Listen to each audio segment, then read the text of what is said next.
Boa noite. Boa noite, amigos, amigas. Mais uma vez, mais um dia aqui, uma honra estar aqui com vocês nesse curso introdutório da doutrina espírita, tá? Hoje eu estarei aqui sozinho. A Flor já disse assim, não, Pedro, você pode continuar. Boa noite, Flor. Boa noite, todo mundo. Boa noite aí a Ana. Boa noite, Flor. E vamos aqui com os informes, né? Primeiramente, falar aqui da nossa agenda, tá? Para vocês se lembrarem que toda segunda-feira, 7h30, o nosso curso de introdução à doutrina espírita, como hoje. Às quartas-feiras, 7h30, tem a viagem espírita em 1862, vai ser o último encontro, tá? A partir da semana que vem vai voltar o estudo da revista espírita. Às quintas, às 8 horas, tem o estudo e aplicação do magnetismo espiritual, tá bom? Sábado, às 7h30, tratamento espiritual com temas voltados para estudar a fé, né? Como ter a fé, como aumentar nossa fé e como fortalecer a nossa fé. Então, fica aí atento às lives do CEAL, tá no Facebook, acompanha. Chama aí os seus amigos, amigas, a todos para a gente começar mais essa noite de estudos. E, logicamente, nossa noite de estudos tem que ter os nossos excelentíssimos e caríssimos convidados. Eu vou chamar aqui o nosso amigo Wellington. Olha só, Wellington. Boa noite, meu amigo. Boa noite, Pedro. Boa noite a todos. Boa noite ao Aldário e Robson, que já estão aí atentos, né, para essa empreitada de hoje. É com muita satisfação que eu agradeço a todos os que estão nos acompanhando nesse momento. Maravilha.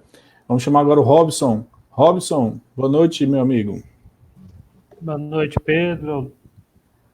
Wellington, Aldalho, boa noite a todos, né, que vão estar juntos conosco aqui nessa noite, mais uma vez, buscando aprofundar o estudo aí da doutrina espírita e buscar mais conhecimentos que todos nós precisamos. E agora o nosso excelentíssimo Aldalho. Boa noite, Aldalho. Boa noite, Pedro. Alegria revê-lo, meu querido amigo. Boa noite, Wellington. Boa noite, Robson. E boa noite a toda essa turma de amigos que carinhosamente e caridosamente nos prestigiam nesse nosso encontro de estudo e reflexão da doutrina espírita. Sejam todos muito bem-vindos. Alegria. Maravilha. Amigos, hoje nós vamos continuar o nosso estudo, né, da introdução à doutrina, do Livro dos Espíritos, com os itens 11 e 12, né? Segunda passada foram 9 e 10, hoje 11 e 12, não é isso? Só confirmando? Isso, correto. Maravilha.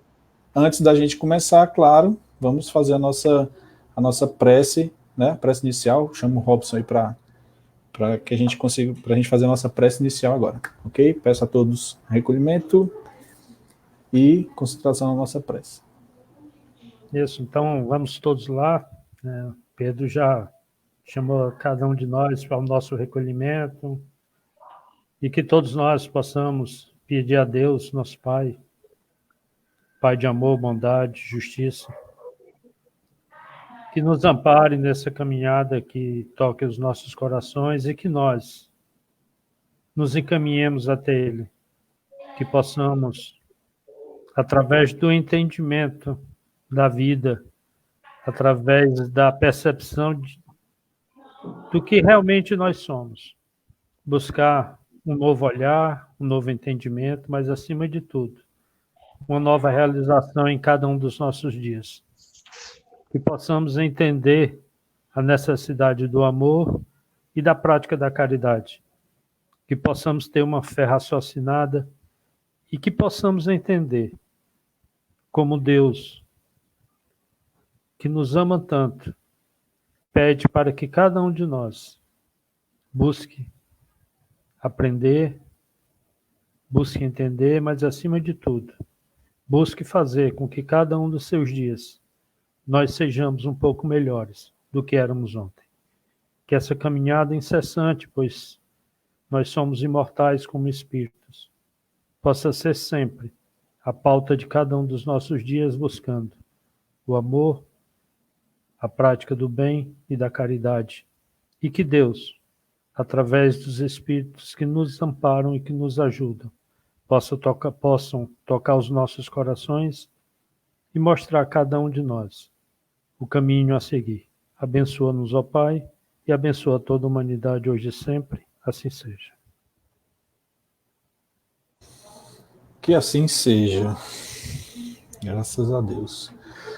Meus amigos, vamos lá. Vou pegar aqui o texto, vamos já trazer o texto aqui para a nossa leitura. Quem vai começar a leitura é o Wellington. É o Wellington?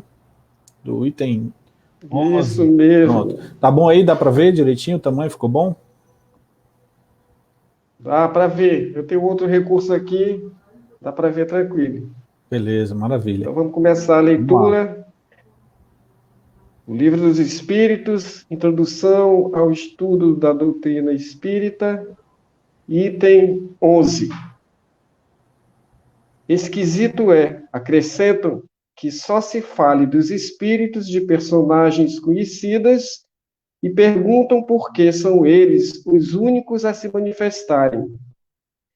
Há ainda aqui um erro, oriundo, como tantos outros, de superficial observação.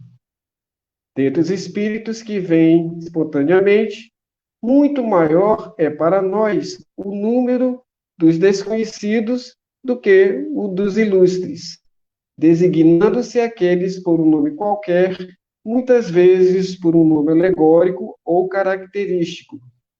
Quanto aos que se evocam, desde que não se trate de parente ou amigo, é muito natural nos dirijamos aos que conhecemos, de preferência chamar que nos são desconhecidos. O nome das personagens ilustres atrai mais atenção, por isso é que são notadas. Acham também singular que os espíritos dos homens eminentes acudam familiarmente ao nosso chamado e se ocupem, às vezes, com coisas insignificantes, comparadas com as que cogitavam durante a vida. Nada aí de surpreendente para os que sabem que a autoridade ou a consideração de que tais homens gozaram neste mundo, nenhuma supremacia lhes dá no mundo espírita. Nisto, os espíritos confirmam estas palavras do Evangelho.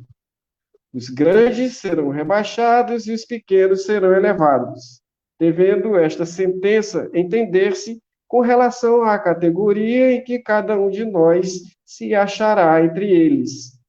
É assim que aquele que foi primeiro na terra pode vir a ser lá um dos últimos. Aquele diante de quem curvávamos aqui a cabeça pode, portanto, vir a falar-nos como o mais humilde operário, pois que deixou, com a vida terrena, toda a sua grandeza, e o mais poderoso monarca pode achar-se lá muito abaixo do último dos seus soldados. Maravilha, muito bem. É isso aí. Então, aqui está bem claro, né, essa questão. Primeiramente, o Allan Kardec ele passou, né, por muitas contestações acerca da doutrina espírita, né? Esse trecho que trata aqui é uma dessas. Aqui nada mais é do que uma refutação que ele faz, né, a essas. Ele contesta essas como é que eu posso dizer? Essas ideias absurdas, né, de que somente espíritos de nomes e renomes eram que eram evocados. Aí ele acrescenta que isso é um erro, ele diz que é um erro, né? Que muitos espíritos desconhecidos, né, são evocados e às vezes eles nem se identificam. Mas como existe a tendência, né, do nome, da importância da personagem, as pessoas se sentem mais atraídas. Mas logo mais abaixo ele fala que isso é indiferente, é irrelevante, né? Como diz a máxima, né? Os grandes serão rebaixados e os pequenos serão elevados. Eu posso ser hoje o primeiro da fila, amanhã eu posso ser o último. Eu posso ser dono do saber, eu posso ter uma sabedoria, um conhecimento, né? E no futuro, numa vida futura, eu venho como uma das pessoas mais leigas, quer dizer, não existe isso, né? No mundo espírita, né? Não existe essa diferença assim categórica, né? Lógico que a gente aprimora hoje, a gente vai acumulando nas vidas futuras. Mas, por exemplo, como ele mesmo diz aqui, né? Um monarca, um poderoso monarca, ele pode vir a ser a futura, no seu futuro de vida, né? Ter uma posição a mais rebaixada possível. Isso vai ser uma consequência de como ele lidou com a sua, né, monarquia, com a sua realeza. Eu acredito que não tem muito assim para... Aquela história, né? O status, né? Status aqui, o status terreno, pouco importa, não. Ele não importa, ele não interessa no mundo dos espíritos, né? Então, você aqui sendo um rei, monarca, chegar lá, você não tem esse status, você não é popstar, né? Isso serve de exemplo também, né? Serve de exemplo para hoje, né? Na nossa vida, no nosso dia a dia, né? Do nosso conhecimento, do nosso patamar que cada um de nós está, ninguém é melhor do que ninguém sabe mais do que ninguém, que a gente está todo mundo para aprender, para compartilhar, né? Nem mais para dividir, é para compartilhar o que a gente sabe, mas o melhor que a gente puder dar de nós, né? Sempre o melhor. É isso que vai nos favorecer na nossa evolução espiritual. Ok? Uhum. As pessoas aí que estão assistindo a gente tiverem suas dúvidas e podem mandar aqui para a gente, viu? Aldário, Robson, alguma observação? Eu acho que assim, só pegar um exemplo que os espíritos elevados, né, eles têm como virtude a humildade, né? E é bem interessante. Por exemplo, tem uma frase que eu acho que todo mundo sabe, que a gente repete muito, né, principalmente nas preces, que é aquela frase de Jesus, quando ele disse, quando dois ou mais estiverem reunidos em meu nome, eu lá estarei, né? E se nós formos analisar essa frase nesse prisma da humildade, é um negócio que é um ensinamento para todo mundo, né? Imagina assim, o espírito, né, da envergadura de Jesus, ele se põe à disposição de todos, né? Ele não quer em nenhum momento, por exemplo, fazer uma limitação, e ele não põe nenhum obstáculo para aqueles de baixa moral, né, o evocarem, né? Porque se naquele momento a ideia é fazer uma prece pedindo ajuda, ele lá estará, né? E aí eu acho que fica esse exemplo para nós, né? Que aquilo que nós temos, né, como fatores materiais, digamos assim, eles não importam. O que importam são os fatores morais que a gente consegue, né, assimilar e consegue amealhar aí nessa caminhada, e eles sim, né, serão perpetuados conosco, porque será um conhecimento que a gente terá adquirido, e os conhecimentos eles não são mais retirados de nós, eles são, digamos assim, uma virtude nossa e perdurará conosco para sempre. É isso mesmo, né? Ele não diz que quando os ricos se juntarem, eu estarei junto a vocês, ou os pobres, né? Ele diz quem estiver unido no meu nome, eu estarei lá, né? O Audálio caiu, eu ia perguntar para ele, eu acho que ele ficou com vergonha, ele disse, não, eu vou... Tô brincando. Mas é isso aí. Mais alguma observação, Wellington? Ou a gente já pode... Eu acredito que essa parte tenha ficado muito clara, ela não é muito... Vamos esperar, vamos esperar. Inclusive, eu só queria dar uma dica de leitura lá do Evangelho segundo o Espiritismo. A gente vai chegar lá nessa parte, mas para quem já quiser adiantar, né? No capítulo 2, Meu reino não será deste mundo, item 8. Instrução dos Espíritos, uma realeza terrena, na qual uma rainha, ela trata justamente dessa questão do que ela tinha e de quando ela desencarnou, ela percebeu que nada valia. É uma dica de leitura, quem quiser, né? É um exemplo muito bom disso que a gente tá falando aqui, né? Robson, quer passar para o item 12 já? Já que é um item um pouco mais extenso, né? A gente passa para o item 12 logo, né? Ok, vamos lá. Tudo bem. Então, pessoal, mais uma vez, boa noite. Vamos ler o item 12 aí da introdução ao Livro dos Espíritos, né? Então, vamos lá. Um fato demonstrado pela observação e confirmado pelos próprios espíritos é o de que os espíritos inferiores muitas vezes usurpam nomes conhecidos e respeitados. Quem pode, pois, afirmar que os que dizem ter sido, por exemplo, Sócrates, Júlio César, Carlos Magno, Fénelon, Napoleão, Washington, etc., tenham realmente animado esses personagens? Essa dúvida existe mesmo entre alguns adeptos fervorosos da doutrina espírita, os quais admitem a intervenção e a manifestação dos espíritos, mas inquirem que controle se pode ter sobre sua identidade. Semelhante controle é, de fato, bem difícil de estabelecer-se, conquanto, porém, não possa ser de modo tão autêntico como por uma certidão de registro civil. Pode-o, ao menos por presunção, segundo certos indícios. Wellington, teu microfone, Wellington, por favor.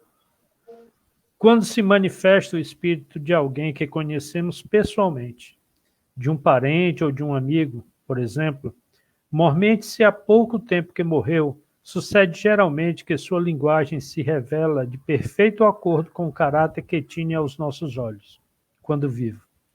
Já isso constitui indício de identidade.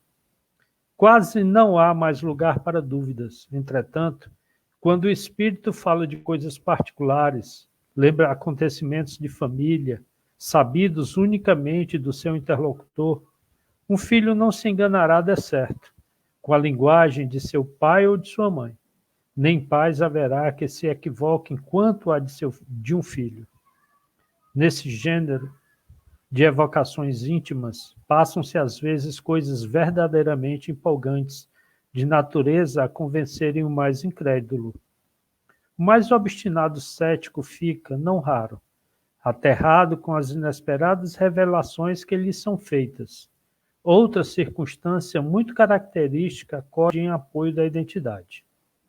Dissemos que a caligrafia do médium muda, em geral, quando o outro passa a ser um espírito evocado e que a caligrafia é sempre a mesma quando o mesmo espírito se apresenta. Tem-se verificado inúmeras vezes, sobretudo se trata de pessoas mortas recentemente, que a escrita denota flagrante semelhança com a dessa pessoa em vida. A assinatura se tem obtido de exatidão perfeita. Longe estamos, todavia, de querer apontar esse fato como regra e menos ainda como regra constante. Mencionamo-lo apenas como digno de nota. Só os espíritos que atingiram certo grau de purificação se acham libertos de toda influência corporal. Quando ainda não estão completamente desmaterializados, é a expressão de que usam, conservam a maior parte das ideias, dos pendores e até das manias que tinham na Terra, o que também constitui um meio de reconhecimento, ao qual, igualmente, se chega por uma imensidade de fatos minuciosos, que só uma observação acurada e detida pode revelar. Vêm-se escritores a discutir suas próprias obras ou doutrinas, a aprovar ou condenar certas partes delas, outros a lembrar circunstâncias ignoradas ou quase desconhecidas de suas vidas ou de suas mortes. Toda sorte de particularidades, enfim, que são, quando nada, provas morais de identidade, únicas e invocáveis, tratando-se de coisas abstratas. Ora, se a identidade de um espírito evocado pode, até certo ponto, ser estabelecida em alguns casos, razão não há para que não seja em outros. E se com relação a pessoas cuja morte data de muito tempo não se tem os mesmos meios de controle, resta sempre o da linguagem e do caráter, porquanto, inquestionavelmente, o espírito de um homem de bem não falará como o de um perverso ou de um devasso. Quanto aos espíritos que se apropriam de nomes respeitáveis, esses se tratam logo pela linguagem que empregam e pelas máximas que esses se traem logo pela linguagem que empregam e pelas máximas que formulam. Um que se dissesse Fénelon, por exemplo, e que, ainda quando apenas acidentalmente ofendesse o bom senso e a moral, mostraria por esse simples fato o embuste. Se, ao contrário, forem sempre puros os pensamentos que exprimam, sem contradições e constantemente à altura do caráter de Fénelon, não há motivo para que se duvide da sua identidade. De outra forma, havíamos de supor que um espírito que só prega o bem é capaz de mentir conscientemente e, ainda mais, sem utilidade alguma. Desculpa. A experiência nos ensina que os espíritos da mesma categoria, do mesmo caráter e possuídos dos mesmos sentimentos formam grupos e famílias. Ora, incalculável é o número dos espíritos e longe estamos de conhecê-los a todos. A maior parte deles não tem mesmo nomes para nós. Nada, pois, impede que um espírito da categoria de Fénelon venha em seu lugar, muitas vezes até como seu mandatário. Apresenta-se então com o seu nome, porque ele é idêntico e pode substituí-lo, e ainda porque precisamos de um nome para fixar as nossas ideias. Mas, que importa, afinal, seja um espírito realmente o de Fénelon, desde que tudo o que ele diz é bom e que fala como teria feito o próprio Fénelon. É um espírito bom. Indiferente é o nome pelo qual se dá a conhecer, não passando muitas vezes de um meio de que lança mão para nos fixar as ideias. O mesmo, entretanto, não é admissível nas evocações íntimas, mas aí, como dissemos há pouco, se consegue estabelecer a identidade por provas de certo modo patentes. Inegavelmente, a substituição dos espíritos pode dar lugar a uma porção de equívocos, ocasionar erros e, a miúde, mistificações. Essa é uma das dificuldades do espiritismo prático. Nunca, porém, dissemos que esta ciência fosse fácil, nem que se pudesse aprendê-la brincando, o que, aliás, não é possível, qualquer que seja a ciência. Jamais teremos repetido bastante que ela demanda estudo assíduo e, por vezes, muito prolongado. Não se podendo provocar os fatos, tem-se que esperar que eles se apresentem por si mesmos. Frequentemente ocorrem por efeito de circunstâncias em que se não pensa. Para o observador atento e paciente, os fatos abundam, porque ele descobre milhares de matizes característicos que, para ele, são verdadeiros raios de luz. O mesmo se dá com as ciências comuns. Ao passo que o homem superficial não vê numa flor mais do que uma forma elegante, o sábio descobre nela tesouros para o pensamento. Que texto, né? Bem explicadinho. Robson, suas considerações. Bom, então, vamos lá. Eu acho que boa parte desse texto aí, ele trata do controle de identidade, né? Ele não é nenhuma digamos assim, não segredo de que a doutrina espírita ela se relaciona com o mundo espírita, né? E nesse mundo espírita nós podemos ter vários interlocutores, né? A qualidade desses interlocutores, num primeiro momento, ela não é aparente para nós, digamos assim. Mesmo aquele que se apresenta como um ser ilustre, né? Ele não deve ser só por isso entendido como tal.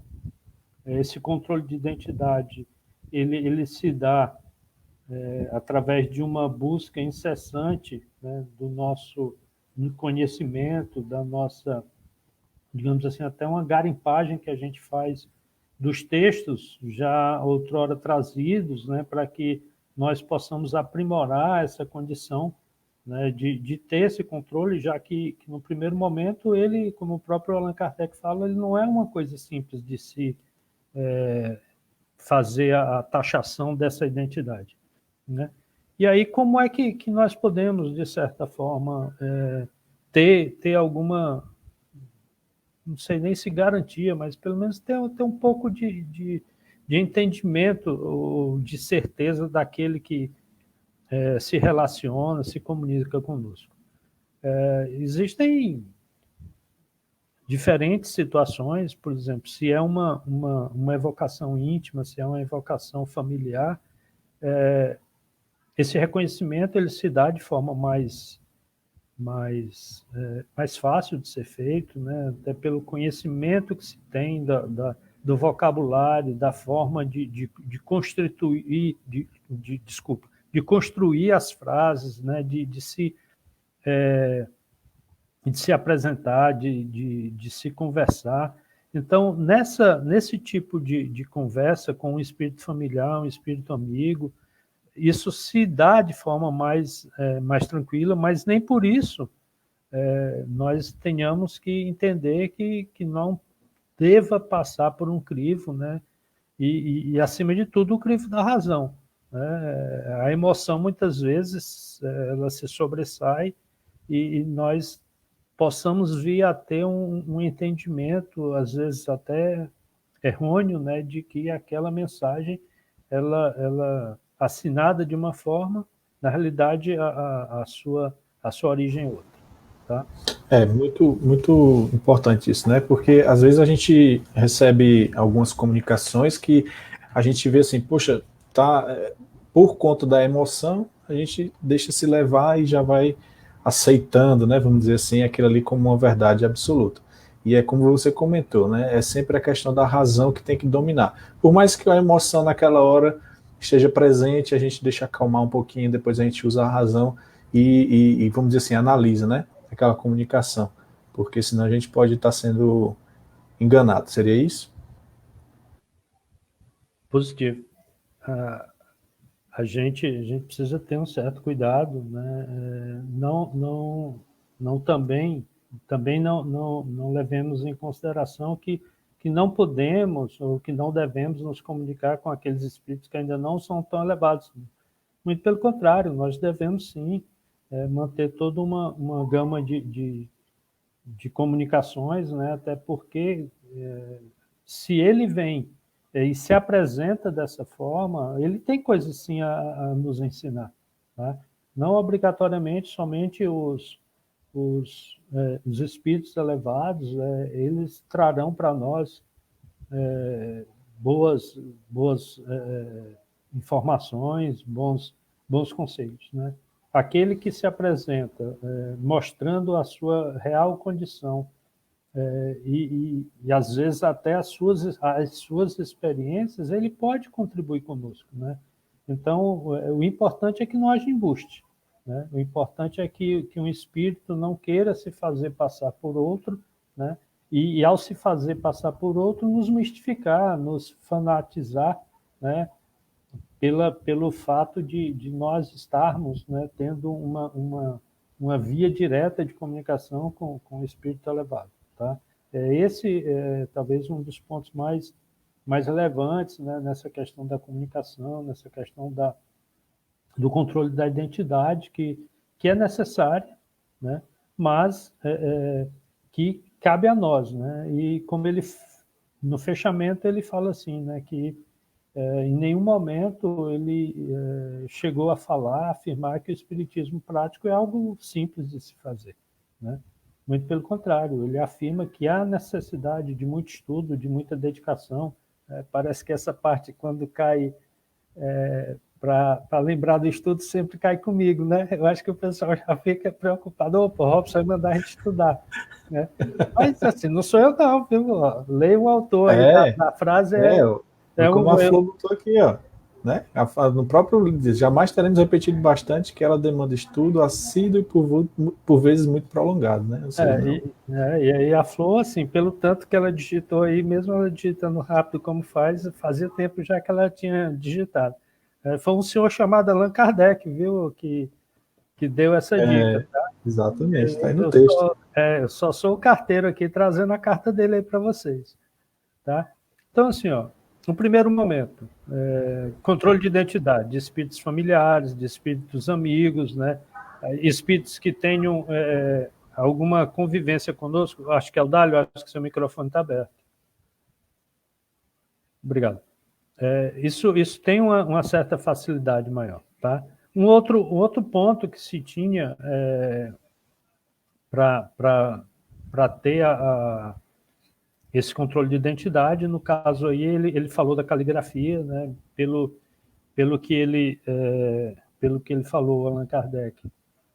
Existe um tipo de mediunidade, né, que é a poligrafia, que é o médium escrever com a letra do espírito. Hoje não é tão comum, mas não sei se pela necessidade da época de afirmação desse intercâmbio mediúnico, da necessidade de se fazer uma comunicação ser assim, tida como verídica por uma forma, sei lá, até mais rápida. Pelo que o Allan Kardec fala aí, havia uma certa facilidade já naquela época em relação a esse tipo de mediunidade, né? Então, a caligrafia era uma forma de você fazer esse controle. Isso quando você tinha espíritos que haviam deixado algo para fazer uma comparação. Tá? Então, você tinha, por um lado, uma facilidade, né? Mas, por outro lado, você tinha uma limitação de quem seriam esses espíritos. Por exemplo, não poderia se, como ele citou aí, Júlio César, né, um imperador romano de muitos séculos atrás, você ter acesso, talvez até tivesse alguma coisa deixada escrito por ele, mas não era fácil de você ter acesso. Tá? Então, tinha essa dificuldade. Tá? O Allan Kardec fala na questão da abrangência desse reconhecimento. Né? Então, o que ele quer nos fazer pensar sobre isso? Se eu conseguia, né, se eu tivesse naquela época lá, mas assim, se as pessoas conseguiam fazer a comprovação de determinados espíritos, tá, isso deixava uma possibilidade para que outros espíritos também pudessem ser identificados. Se houvessem dificuldades, né, para que essa identificação ela ocorresse, né, mas havia já uma prova de que essa identificação ela era possível. Né? E, mais uma vez, reforçando a questão da individualidade que nós mantemos, né, após o desencarne desse mundo material. Tá? Então, essa abrangência de reconhecimento ela era algo importante, porque nem todos eles, os espíritos comunicantes, eles tinham a possibilidade de reforçar ou de confirmar a sua origem. Então, como é que ele fazia essa identificação? Ele fazia essa identificação pela natureza das comunicações, pela qualidade, pelo teor, né? Então, como eu falei agora há pouco, podia um espírito não tão elevado, um espírito ainda inferior, se comunicar, se apresentar como tal, e ao se apresentar como tal, essa identidade ela era facilmente, digamos assim, confirmada. Porque o teor da sua comunicação, muitas vezes, por exemplo, trazia ali dentro da sua comunicação uma visão não de um ser mais elevado, né? Então, quanto mais elevado for o espírito, maior é a abrangência da sua visão. Mais ele enxerga como um todo, mais ele enxerga como o seu horizonte ele se expande. Então, muitas vezes, os espíritos inferiores, eles traziam o seu problema como se até esse problema fosse incurável, insolúvel, né? Enquanto que, na realidade, os espíritos superiores sempre nos trazem, né, situações que solucionam os nossos problemas, que nos induzem a que a nossa caminhada, que o nosso interesse, que a nossa disposição seja em busca da resignação, da evolução, do crescimento moral. Tá? Então, com isso, ele conseguia fazer uma definição da origem, né, da caracterização dos espíritos, né, e ele dizia o seguinte, ó, se o caráter, né, do espírito é um espírito de caráter bom, ele se identifica como aquele espírito, o conteúdo da sua mensagem é apropriada a essa identificação que ele fez, né, e isso ele afere esse caráter após uma análise profunda da mensagem. Eu acho que é sempre bom a gente frisar isso, nunca somente pela assinatura no final e no meio ali uma frase que Deus ama a todos, que Jesus ama a todos, né? E não é nada disso, é estudo mesmo, quase que palavra a palavra, sentença, conteúdo, sentido daquilo que ele quer trazer para nós, tá? E aí ele dizia, olha, se é o cara que assinou lá Fenelon, não obrigatoriamente eu devo me preocupar se é realmente o Fenelon. O que importa é que eu tive uma mensagem digna, uma mensagem construtiva, e que foi um espírito elevado que trouxe essa mensagem. Tá? Pode ser, né, que seja alguém enviado por Fenelon, pode ser alguém que esteja na mesma estirpe do Fenelon e veio, né, para que pudesse também contribuir com esse trabalho. Né?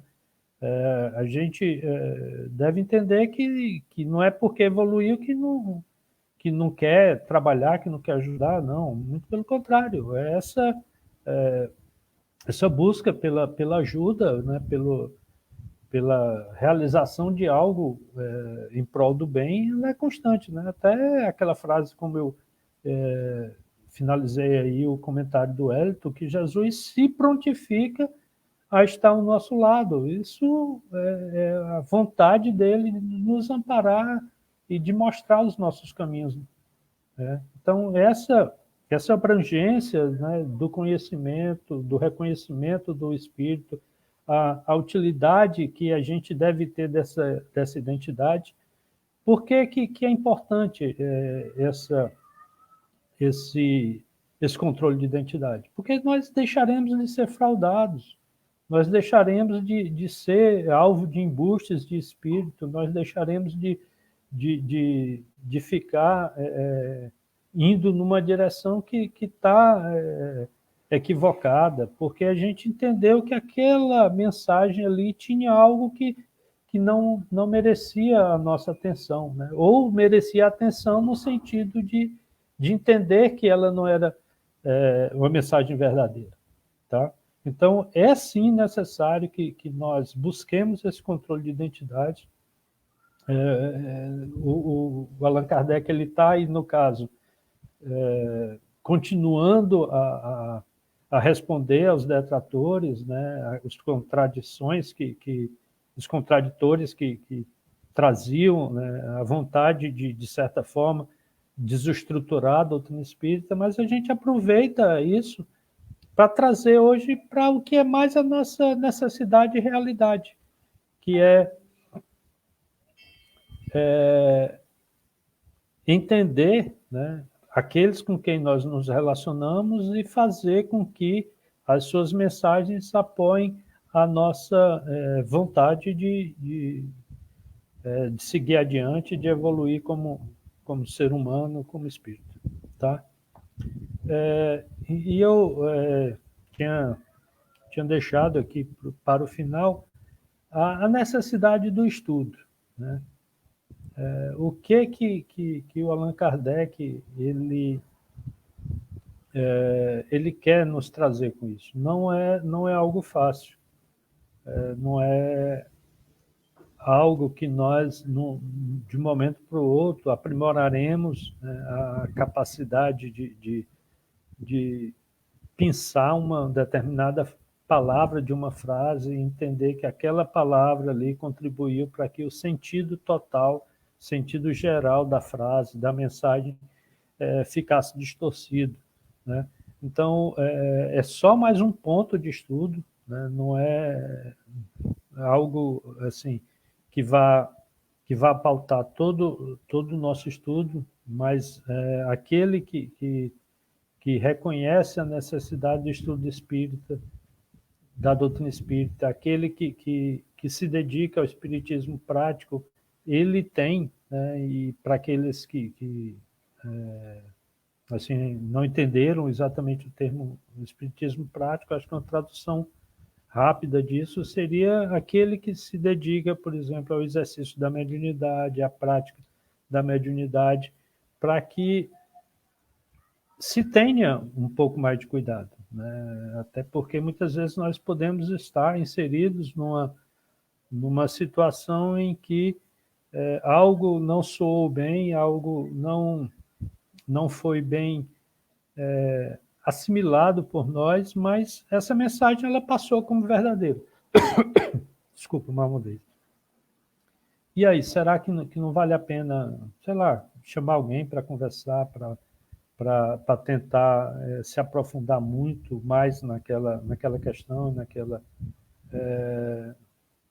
naquela mensagem, né? Entendendo que se ela for uma mensagem verdadeira, aquele espírito que a trouxe não se sentirá melindrado por essa análise. Muito pelo contrário, ele ficará, né, ao nosso lado, porque o nosso intuito é contribuir para que as mensagens que não são dignas de nota, elas penetrem, né, no dia a dia das casas espíritas, né? Então, assim, como um apanhado geral do controle da identidade, eu acho que é mais ou menos isso aí.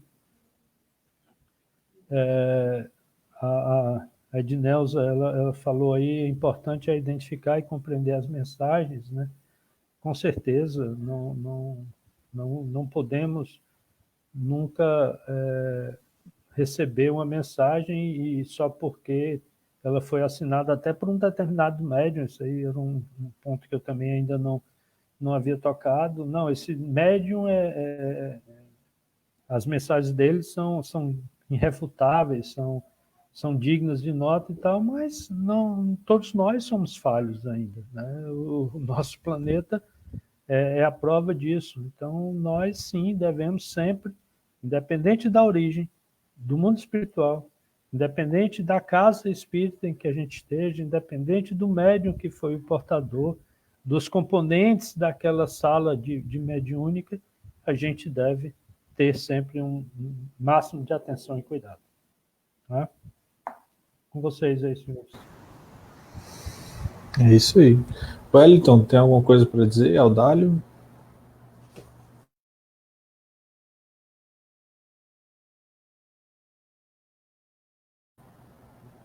Não? Ficaram tão calados? Esses dois itens... Não é isso aí que o Robson falou, né?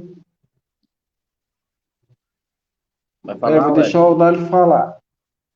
Esses dois tópicos que a gente está estudando hoje, né, o 11 e o 12, primeiro da questão, foi o tópico que o Wellington leu, da questão da nossa noção, da nossa compreensão de grandes e pequenos, né, espíritos maiores, espíritos menores, mais importantes, menos importantes, e que às vezes também dizem, curioso, que de repente um espírito elevado, de envergadura, vem atender a gente, é um chamamento de nós, né?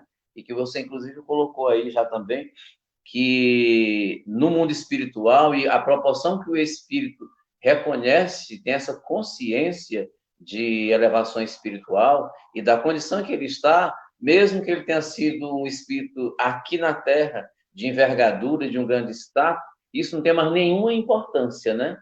Porque ele vai estar à disposição e como é que se diz, toda a colaboração que ele vem trazer para nós é importante, é relevante. E o segundo tópico, que trata exatamente dessa questão da identificação dos espíritos, que foi a parte que nosso amigo Robson explorou, na prática, né? Quer dizer, no início, na codificação, o Kardec teve essa dificuldade e teve toda essa contestação daqueles que, inclusive, queriam fazer de tudo para não legitimar a questão da participação dos espíritos, né? A gente ainda hoje, na prática, a gente percebe que isso é uma grande dificuldade. E, assim, no nosso grupo de estudo, né, pelos nossos coordenadores que a gente participa, é uma das questões que eles dizem assim, é praticamente impossível a gente garantir 100% da identificação de um espírito. Quais são os elementos que a gente tem para comprovar que aquela assinatura, né, é daquele espírito? Então, daí a importância que todos nós já falamos hoje. Como é que a gente vai aferir essa identidade desse espírito? Só através da observação e do estudo, né? Porque nesse próprio tópico que o Robson deu, fala assim, que só os espíritos que atingem um certo grau de purificação, né, eles se acham libertos da interferência da influência corporal.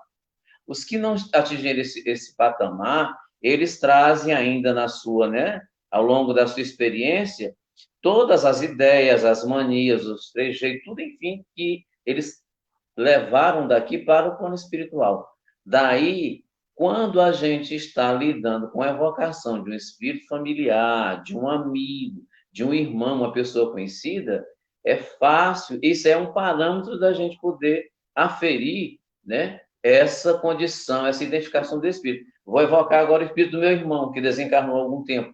Aí tem toda uma bagagem de informações que vai vir através dessa comunicação que pode fazer a gente, né, que está escutando, que está ouvindo, identificar a veracidade dessa comunicação. Mas com relação a um outro espírito que nós não conhecemos, daí é necessária, na verdade, uma observação, uma repetição da evocação desse espírito, para trazer novamente uma nova comunicação ou outras, para que a gente tenha, dentro desse conjunto, condição de ver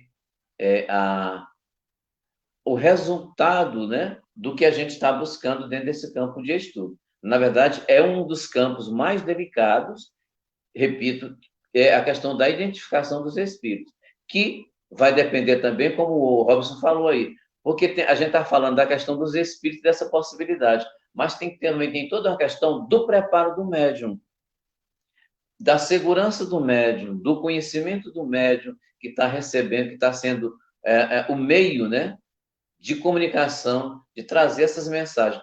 Tem a questão do médium, individualmente, e tem a questão também do grupo, porque essa questão, esse tópico que a gente está estudando hoje, era muito da prática da mediúnica, né, do exercício da mediúnica, da manifestação. Então, tem que ter todo um preparo do médium, e essa consciência e esse estudo, como também do grupo. Repito, é sempre a necessidade que a gente está sempre remetendo aqui de estudar. Não tem outro caminho, né, pessoal? Não tem outro caminho, questão do espiritismo, a questão da luz e da compreensão do estudo, certo? É importantíssimo essa questão do estudo também. E um ponto aí que claro, a gente está falando, o tema aqui é a identificação, né, dos espíritos, mas uma coisa que assim, na minha visão, se os amigos aqui tiverem uma opinião diferente, por favor, exponham. Mas assim, no final para um espírito familiar, como você falou, pode até ser mais simples para quem esteve próximo, né? Mas no final, quando, vamos supor, Fenelon, né? Eu recebi uma comunicação de Fenelon, e a gente analisa, eu acredito que o que o médium tem que ter mais, o foco dele não é nem tanto, assim, foi o fenômeno que se comunicou, né? Mas sim a mensagem, né? Se concentrar na própria mensagem. Porque no final das contas você vai ver que não necessariamente pode ter sido fenômeno, pode ter sido um outro espírito da mesma categoria. Então, no final das contas, o que importa mesmo é a mensagem, né? A comunicação, né? Que você tem que analisar e tudo. Se for de fenômeno mesmo de verdade, a gente pode deixar aí essa dúvida. Ou não. Isso, Pedro. Inclusive, dentro desse contexto que você está falando, e dentro desse tópico que nós estamos estudando hoje, né? Eles falam que, com relação a essa preocupação da gente, eles falam o seguinte, que no mundo espiritual existem famílias espirituais, claro, grupos espirituais no mesmo nível de compreensão, com o mesmo nível de maturidade espiritual, de elevação espiritual, ou o contrário. Então, como ele diz, existe, por exemplo, no mundo espiritual, vários espíritos hoje com o mesmo nível de compreensão, de maturidade, de moralidade do fênelo, e que, de repente, como eles não têm como é que eu diria, essa vaidade toda que nós temos aqui, do orgulho, os vícios, já não existe mais isso. Entre essas classes de espírito, é possível que um espírito amigo, né, no mesmo nível de fênelo, venha, até de assim, amando dele, né, com a autorização dele, venha, traga uma mensagem dele, e assim, não é o fênelo, tá entendendo? Mas é um amigo, é um espírito que está no mesmo nível, ele vai lá, e ele vem, porque não, quer dizer, não tem mais aquela questão que a gente tem, repito, né, da vaidade, do orgulho, não. A comunicação tem que ser minha, Pedro, você não vai, não. Isso é coisa nossa. Nesse nível de maturidade espiritual, aqui dentro desse contexto que nós vemos, tem essa informação do Kardec dentro desse contexto aí, né? Então, tem toda essa sutileza que a gente precisa compreender, e só a gente que vai mergulhando um pouquinho no estudo, a gente vai percebendo essas nuances, para a gente não ficar preocupado e também não fazer tolice, não ter interpretações equivocadas, né? É isso mesmo. O papo tá bom, mas a gente tem que avançar, né, pessoal? A gente tem que agora, Ótimo. infelizmente, passar para o... Infelizmente não, desculpa. Infelizmente por conta do tempo, né? Para a gente não avançar aqui para a leitura do Evangelho, né, Wellington? Vamos ter a leitura do Evangelho agora, a Nova Era, Instrução dos Espíritos, item 11. Já? Já, não é? Até 8h30 que vamos ficar. A gente não disse assim, vamos cuidar do nosso horário, né? Robson Olha, vocês três ficaram muito colados em mim, dizendo, olha, presta atenção no horário. Vamos prestar atenção no horário. Tá certo, mas é isso. Se as pessoas tiverem mais sugestões aqui, a gente vai lendo, vai deixando aí. Mas vamos lá, Wellington, é você? Ok. Então vamos lá, porque a continuidade, a gente está fazendo uma leitura sequencial, né, do Evangelho segundo o Espiritismo, e estamos no capítulo 1, e vamos para o item 11, né, como você já citou, Nova Era, né, Instrução dos Espíritos, Nova Era, item 11. Santo Agostinho é um dos maiores vulgarizadores do Espiritismo. Manifesta-se quase por toda parte. A razão disso encontramos-la na vida desse grande filósofo cristão. Pertence ele à vigorosa falange dos pais da Igreja, aos quais deve a cristandade seus mais sólidos esteios. Como vários outros, foi arrancado ao paganismo, ou melhor, à impiedade mais profunda, pelo fulgor da verdade. Quando entregue aos maiores excessos, sentiu em sua alma aquela singular vibração que o fez voltar a si e compreender que a felicidade estava alhures, que não nos prazeres enervantes e fugitivos. Quando, afinal, no seu caminho de Damasco, também lhe foi dado ouvir a santa voz a clamar-lhe: Saulo, Saulo, por que me persegues? Exclamou. Meu Deus, perdoai-me, creio, sou cristão. E desde então tornou-se um dos mais fortes sustentáculos do Evangelho. Podem ler-se das notáveis confissões que esse eminente espírito deixou, as características e, ao mesmo tempo, proféticas palavras que proferiu depois da morte de Santa Mônica. Estou convencido que a minha mãe me virá visitar e dar conselhos, revelando-me o que nos espera na vida futura. Que ensinamento nessas palavras e que retumbante previsão da doutrina provindoura. Essa é a razão por que hoje, vendo chegada a hora de divulgar-se a verdade que ele outrora pressentira, se constitui seu ardoroso disseminador e, por assim dizer, se multiplica para responder a todos os que o chamam. Erasto, discípulo de São Paulo, Paris, 1863.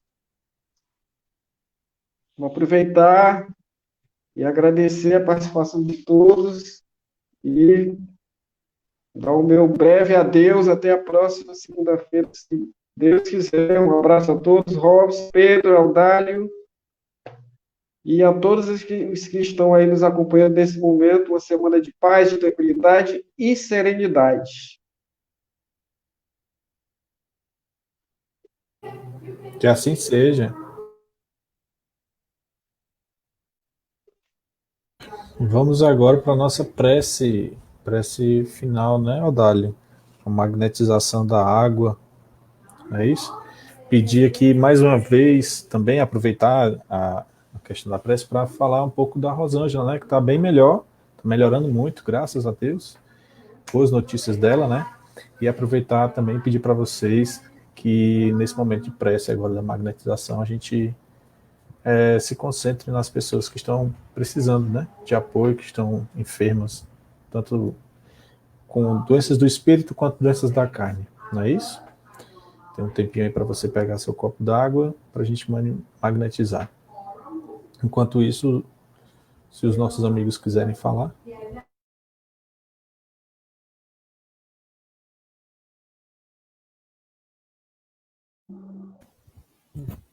Só desejar uma boa noite a todos, né? Uma boa semana, né? Como o Wellington falou, paz, né? Serenidade, resignação, né? Paciência e preces, né? Todos nós estamos, né, precisando fazê-las e recebê-las com certeza nesse momento. Grande abraço a todos. Boa semana, boa noite. Obrigado, Robson. Boa semana, boa noite. Boa noite. Pois é, gente. Então vamos agora, já aqui também com a nossa água, né? Já todo mundo pegou sua água, o seu material importante para nosso tratamento. E esse momento é aquele momento de pessoal particular de cada um, que nós fazíamos ao vivo, fazíamos presencial e agora estamos fazendo para nos adequar a algum tempo, né?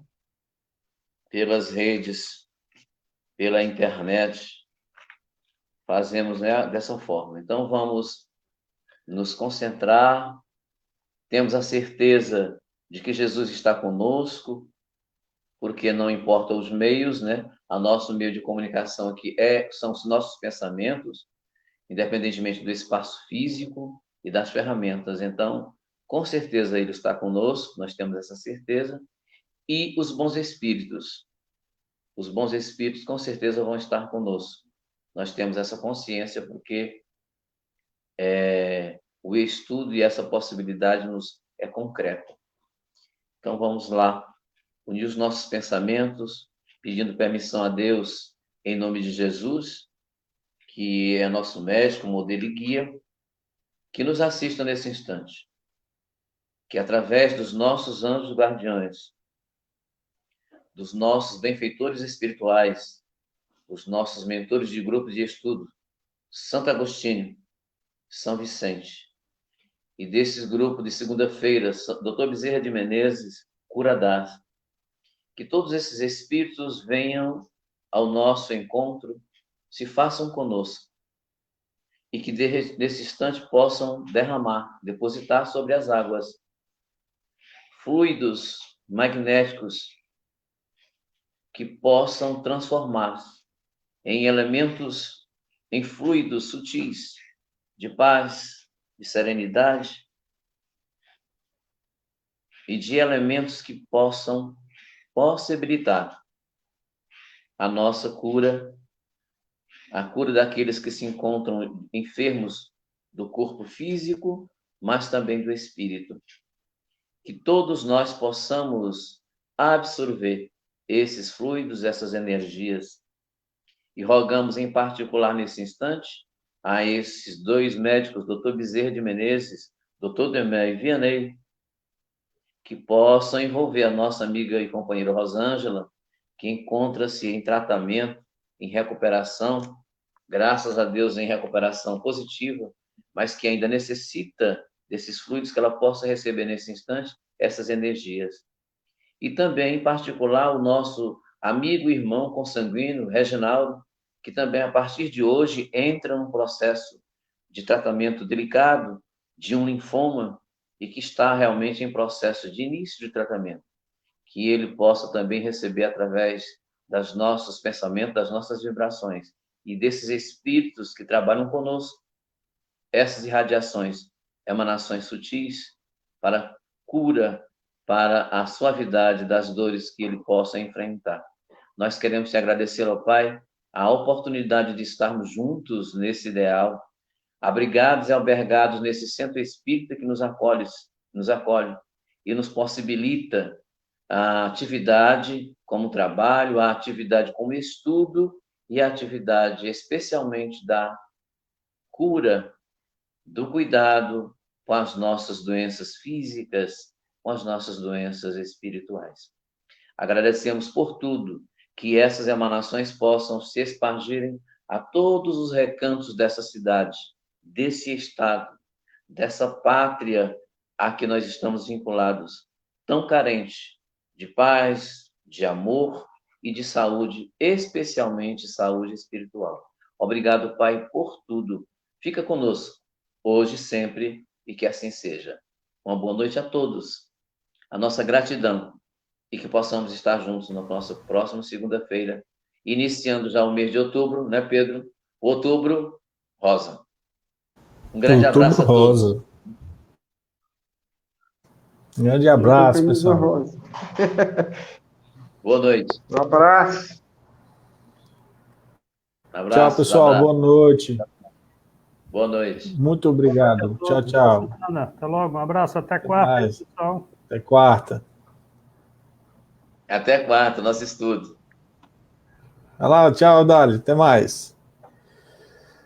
Pessoal, não vou embora ainda, só relembrando aqui a nossa agenda, claro, segunda-feira, 7h30, nosso estudo, não esqueçam, certo? Divulguem aí para todo mundo.